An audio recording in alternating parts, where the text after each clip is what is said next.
followed it. All the cuts. I made it to the end. I turned the page early. Hey, that was awesome. You know, sometimes I'm getting all caught up in the score, looking, and then it's like, well, I want to watch you guys, and then the first thing I notice when I look up is it's how you guys are playing, right? Are you playing it like mechanical and stiff, and are you feeling it? And it's like I look up and it's like guys are getting into it and they're jamming and that sort of thing. I mean, that tells me that you guys have taken this so far beyond the mechanics of the music. And that you're really feeling the ensemble and having it work. There was one little section in there that it got just a little funky, and it was like there were solid eighth notes going on in the back, right? I mean, I don't know, just kind of checked out for like 1 second or two, but I mean there were solid eighth notes going on in the back, but it got just a little wobbly, but then it got back on.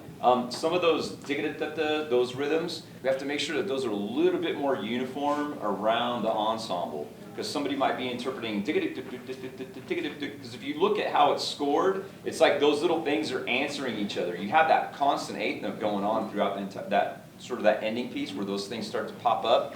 Those little are like little responses out through the ensemble, like really complicated ones that you kind of go, what is it really doing? And you go, oh, that's it. And so, I mean, you guys are doing a good job. You just have to make sure that everybody's interpretation of those little are happening. I mean, I think that you guys performed this like really, really well. I mean, I'm super excited to see. I mean, this is a tough piece, man. There's some stuff going on. I love how the mallets worked together. There's one section where, let me see if I can find it, because everybody has you have those little runs that are going on. Oh, here we go.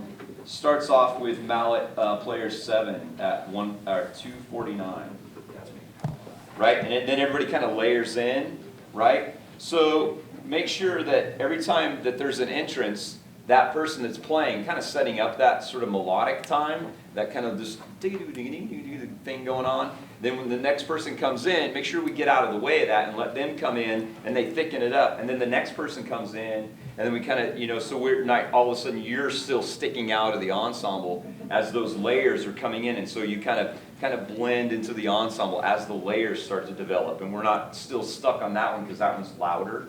So it's okay to have that fortissimo entrance, but once the next section comes in, make sure you kind of give some room to them. It's like, okay, yeah, it's your turn now. But I mean, rhythmically and all the stuff was really, really solid. I mean, you guys, this is a fine ensemble. It's awesome. Good job.